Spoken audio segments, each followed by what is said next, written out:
Hey guys, welcome to the first episode of Mondays with Spider! No, I'm not going to do that at the beginning of every show, but I kind of want to do a new show for you guys, and something that I can bring to the table and talk about topics that might be at hand, topics that are being discussed in general, in the world, on the internet, in gaming, whatever. You know, things that maybe I can bring light to, and I'm not really one to talk into a camera. I mean, Guns is the guy who's pretty good at doing that, and let him do it. I'm going to put some gameplay up. You guys can watch the gameplay. If you don't like what I'm talking about, just mute me and watch the gameplay. There you go. Anyways, the first topic I want to talk about this week on the very first episode of Mondays with Spider is, yes, our favorite topic as of late, copyright. You know, obviously with SOPA and PIPA and all the Black Wednesday that happened on the internet this past week, this topic is near and dear to everyone's hearts right now, and I just want to provide maybe a little bit of background on copyright, copyright protection, why it exists, why it's important, and maybe a little bit of a discussion on why the current rules and regulations are not sufficient to handle what is happening in the internet age, which is the age we're in here. So let's get into it, and I just want to start off with a bit of a history of copyright. Copyright was, it's basically introduced, and I'm going to take a quote from Wikipedia. In 1783, several authors' petitions persuaded the Continental Congress, and I agree, to an extent with the statement, that nothing is more properly a man's own than the fruit of his study, and that the protection and security of literary property would greatly tend to encourage genius and to promote useful discoveries. So copyright exists as a form of protection for people who create these original literary works, and it's extended its reach, obviously here in the digital age, to software, programs, games, for instance. Again, it's there to prevent somebody simply from taking that literary work and either promoting it as their own work, getting credit for it, making money from it, when it's something that somebody else created. And it's important. I mean, if that protection never existed, why would I, if I'm creating, or if I want to create some original work, why would I spend the time and the money to, research, develop, or do whatever it is I have to do in order to create that work or that piece of software or that game when, the second I release it to the public, becomes public domain, and people can decompile my program, they can recreate it and sell it as their own. I mean, it's ridiculous. It's the same with music. Copyright exists so that I can make money. If I create a song, I can distribute my music to who I want to. I can make money from it, and if somebody else takes it from me and therefore makes money or distributes it and causes me to not get those sales that I would otherwise get, and that's an infringement on my protection as it's applied to copyright. If that protection wasn't there, I wouldn't spend my time creating that piece of music, because it's not protected. I wouldn't get anything from it. As soon as I released it, it'd be out there, and I have no protection. There's nothing. I couldn't make a dime off of it because people would just copy it and use it, and even pass it off as their own. So I can't really go into all the details of copyright protection, otherwise we're going to be here all freaking day. But I did want to move into what was a law that was passed in 1996, which was the Digital Millennium Copyright Act. And obviously this was produced in order to try and handle copyright on the internet. And a couple of things that it did was that it criminalized the production and dissemination of technology, devices, or services intended to circumvent measures that control access to copyrighted works, such as DRM, or digital rights management. And it criminalized the act of circumventing an access control, whether or not there was an actual infringement of copyright itself. So, if I produced a product that would circumvent DRM, then I'm liable, you know, to be charged, because, you know, not that I was in fact infringing on copyright, but I was providing a product that would allow other people to infringe on copyright. The other thing, so a couple other things that the DMCA did was it exempted direct liability for companies that, for ISPs, like internet service providers. So if I was, you know, downloading and uploading copyrighted material, it's not the internet service provider who can be charged with that. They you know, they're not held at fault for my practice, but they have to have some sort of policy in place that if there were complaints, that they would pretty much cancel my account. And that's the kind of protection that exists today. If you look on YouTube, you know, if you get, you know, it's the 3-strike thing. So if you copy someone's work and they file a complaint, you get a strike, the work gets taken down. If you get, and I think as you get strikes, the abilities of your accounts or what you can do with your account becomes more limited, and after 3 strikes, your account is automatically deleted. So they don't hold, but the YouTube is not held liable. YouTube can't be sued for that. The person who is actually uploading the copyrighted content can be. And, you know, this is pretty important. I mean, for a service provider, such as, you know, Google, YouTube, or just an internet service provider who, you know, they don't want to deal with copyright. Like, they have no freaking clue. They just want to provide internet service to people. It takes that off of them. So that liability off of them. Now, there was somebody who wasn't happy about that and actually tested it in court, and that was Viacom. Viacom took Google to court a few years ago, trying to say, no, YouTube and Google is liable for the actions of everybody who's uploading all this copyrighted content. And it was basically thrown out. It was found in favor of Google, and not in Viacom. But I think they're actually taking it. I don't know if they're going to be taking it to the Supreme Court or whatever. But the thing is, what you have to understand is that it proves quite onerous. I mean, if I'm a producer, and let's take games for example, and you know, we can use like Activision as a good example of a company who would be you know, claiming copyright infringement on videos, for instance. It places a lot of onus on companies that produce this content, that produce works, to monitor an ever-growing list of sites out there for, you know, for their content. I mean, you know, okay, it's fine. You can argue, well, Activision has a ton of money. They can pay, you know, 50 people to sit there and just monitor the internet. Particularly when they're about to release a game, so people don't release early footage, and a lot of early footage gets taken down depending on the game.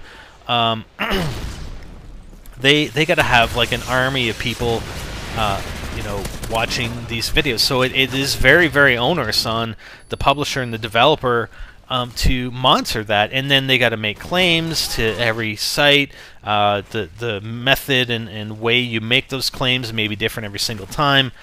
So, you know, what ends up happening, at least what happens on YouTube, is that they just blanket claim on a bunch of videos, and it sucks. It sucks, and they don't take the time to do it.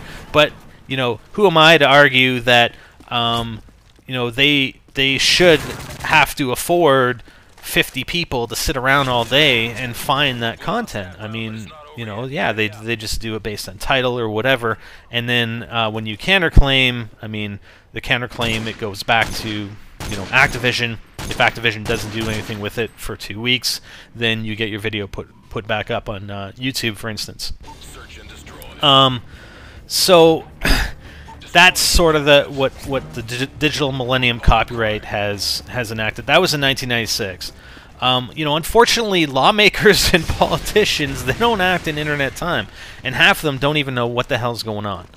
So just to get a little more technical about the DCMA, the Title II, which is called the Online Copyright Infringement Liability Limitation Act, is the one that the portion of the bill that creates that safe harbor for service providers like ISPs, internet service providers, and companies like Google and YouTube.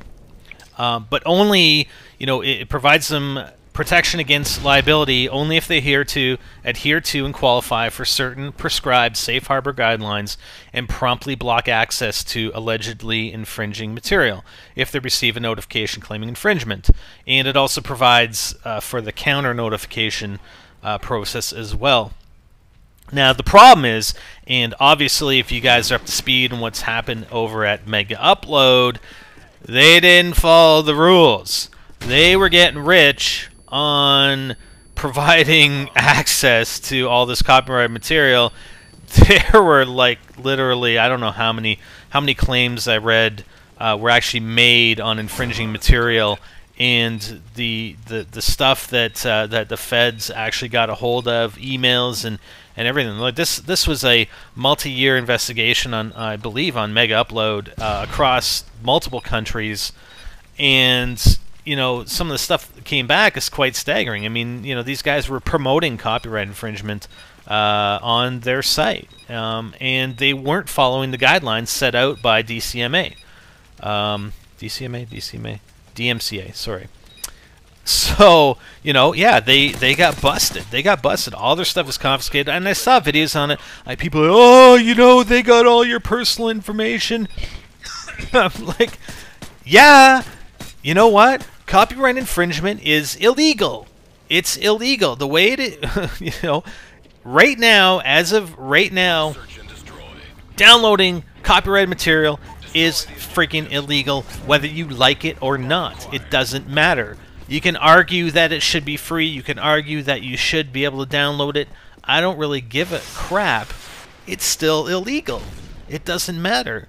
So yeah, they have all those records of everybody who's, whatever they grabbed from MegaUpload when they went and busted them. Maybe they probably do have access to all the illegal activity that people were doing on that site. And I'm not gonna say that this copyright infringement is along the same lines as like child pornography, but if you're on a child porn site providing your personal details and IP address and email addresses and whatnot, and that porn site gets busted and they start coming after you, yeah, by all means, man, that was illegal activity that you're involved with. All right, I'm not I'm not here to say that everybody should get sued or what the repercussions of all that is. I'm not here to argue that. I'm just saying it's illegal. It's illegal. And yes, they probably do have a lot of information on a lot of people that went to that site and uploaded. It's the internet, people. If you were at a bank, you can go downtown to your bank, and if you're money laundering and they know about it and they're promoting it and the bank gets busted, guess what? They got your info. They're going to be coming after you. Same difference. Same difference. It doesn't matter that it's on the internet or it's it's at a bank or a brick and mortar type location. It doesn't really matter. Okay, now that we got that out of the way, I got to argue that what we have right now for copyright is not working. It's not enough. It doesn't consider, something that was brought to light in 1996, that was, what, 16 years ago? This, the problem is, like, politicians and law don't move that fast. The internet is moving way faster than any of these guys, and 80%, if you guys were watching the whole debate over SOPA in the Senate or whatever it was in the I don't know. I'm not into U.S. politics. Whatever it was. Publicized in the internet. Like, you can watch it, stream it, whatever. Like, it was ridiculous. 80% of these people don't know what the hell they're talking about. They don't know the technology. They don't know the issues. And they were discussing a bill that was put forth by a lot of these media companies that were lobbying for harsher penalties on copyright infringement.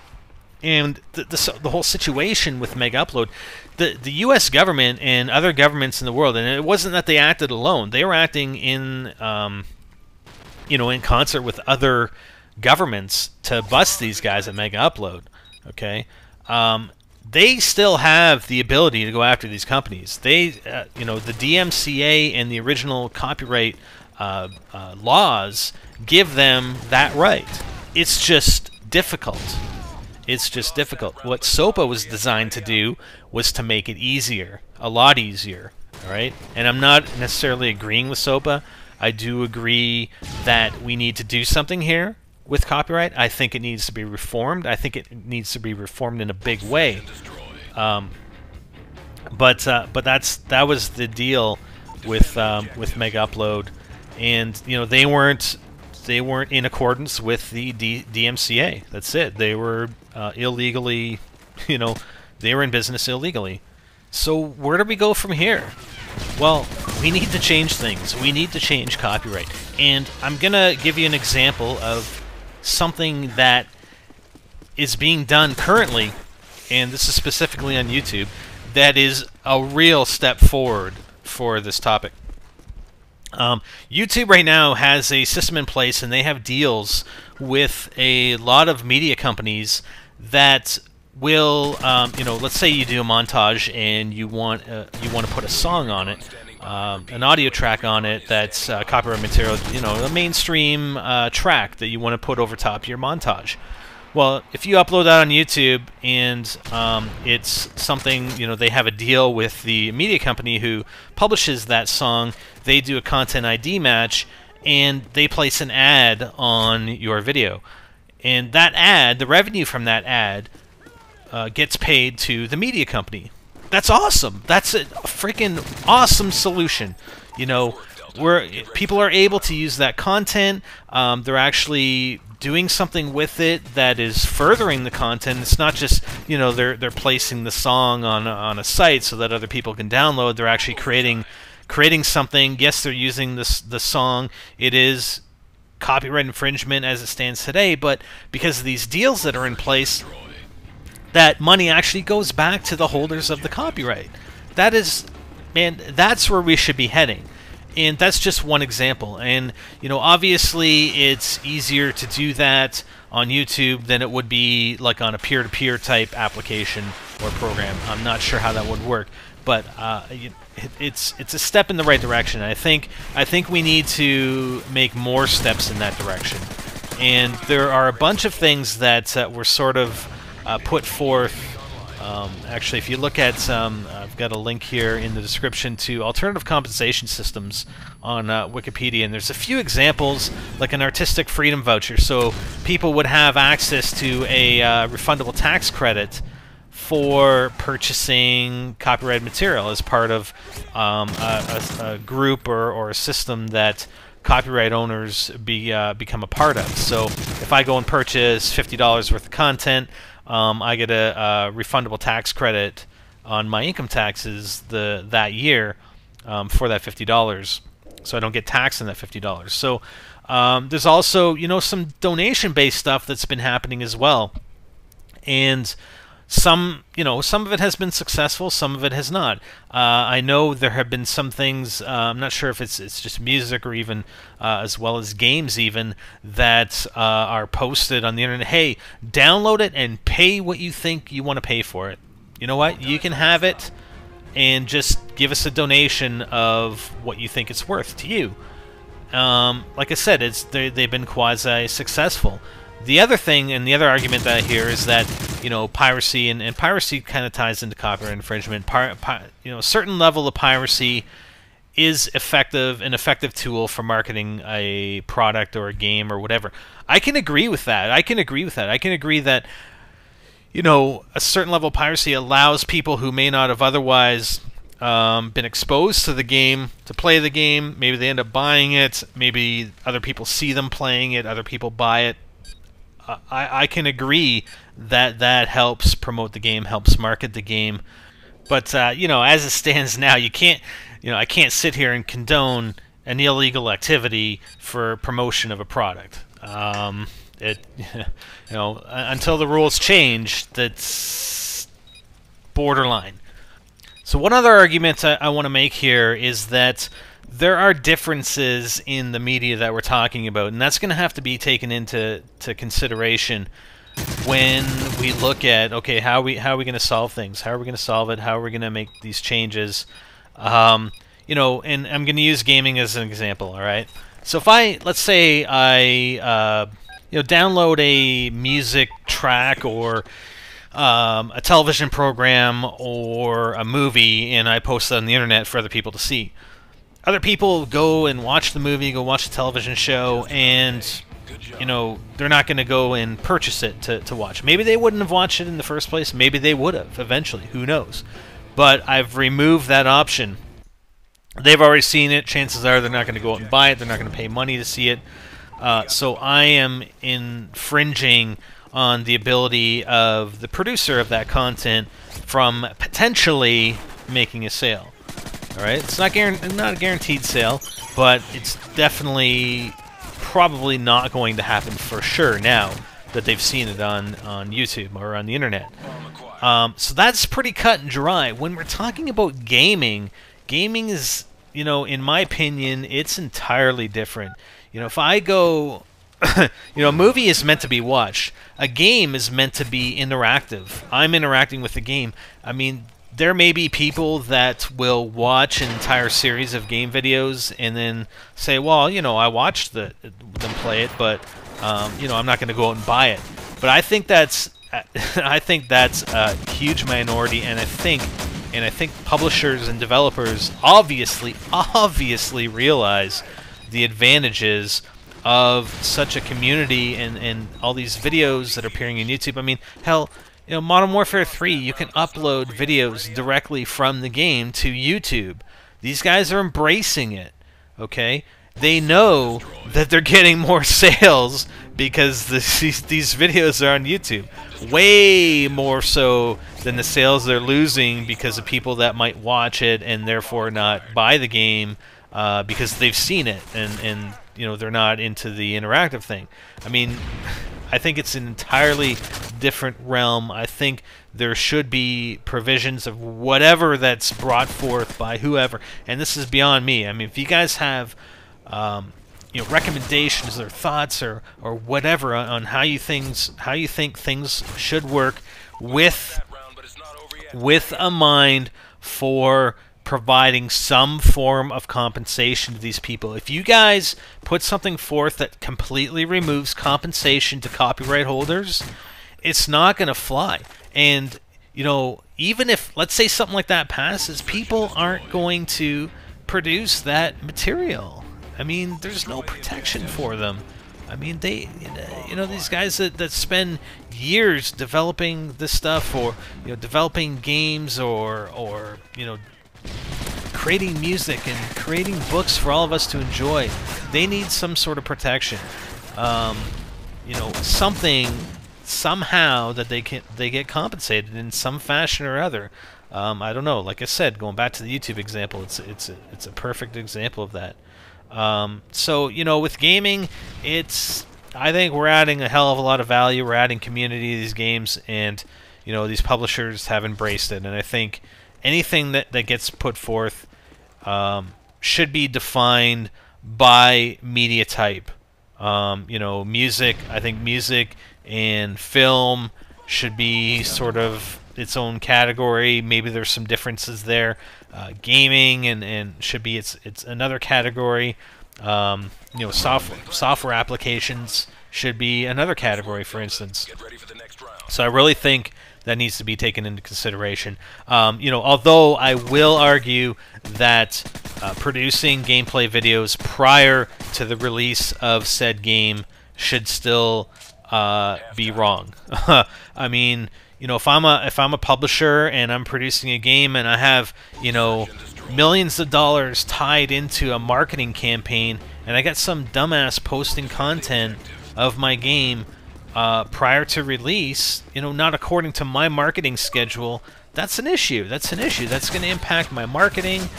Maybe somebody saw something that we didn't want them to see, or maybe it was an alpha version of something that didn't work right, but it's been resolved, and then people get the wrong impression of the game or whatever. That, you know, that's their right to protect their whole marketing plan, their marketing money. And I don't care if you argue, well, they're getting more marketing out. No. No, that's not up to you to decide. That's not up to you to decide for them what their marketing should be. Like, I'm sorry.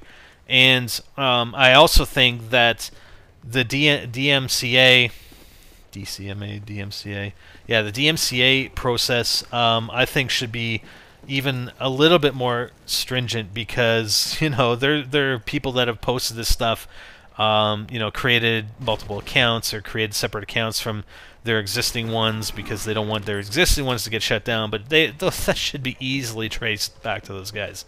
I mean, I think it should even, you know, not necessarily just take account that particular account down, but they should be able to track and link whatever other accounts are being used by that person to post that type of material. And, you know, the blatant stealing of video content and posting it on your own channel as if it were your own. I mean, I still think that should be wrong.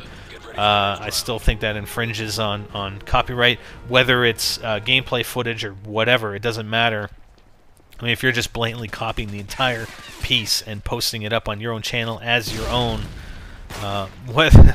Yeah, I don't know. And there have been instances, and I know of a few videos that they've actually monetized those videos. Like, somebody else has created original content that they've copied entirely and have placed on their channel and have monetized it. That, I'm sorry, you shouldn't even be able. You shouldn't even be given 3 strikes. You should be friggin' taken down. Your channel should be gone instantly. Forget this frickin' 3-strike rule. I mean, that's pretty blatant. So, anyways, but I just want to hear your thoughts. I want to hear your thoughts, on what I'm doing here. I know I'm rambling a lot, and it's going to take me a little bit of time to get this down as we go here, but I kind of wanted to do a piece maybe every Monday, talk about different topics, and you know, maybe some of them will be shorter, some of them will be longer, but whatever. Let me know your feedback both on the format and the topic at hand and what you think we should do. And don't say we should just be able to download whatever the hell we want for free, because that's ridiculous. That is just stupidity. I've done it. I'm going to tell you right now, I have done it. I have downloaded, you know, when Napster was the rage way back when. Yeah, man, I was all over that shit. Okay? But, you know, I look back, I haven't done that kind of thing actually in years, and I look back on it, and I think, you know what, there's got to be some compensation for these guys. I mean, you know, don't come to me and say, I can just download it for free. No, no. There has to be some way to give back to those who produce that content that you're enjoying.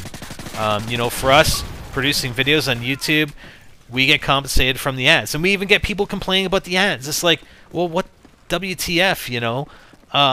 You're watching all this content for free. Yeah, it's kind of a pain in the ass to have all these ads, but you know what? That's our compensation for creating this original content for you guys. Right? We're not making you pay for it. No, we're not making you pay for it. It's all ad-based. It's freaking fantastic. It's a great methodology. But somewhere along the line, somebody has to buy something, right? I mean, you wouldn't have advertisers if they never made a sale. So, you know, we gotta support the advertisers too, because if the advertisers dry up, what you think?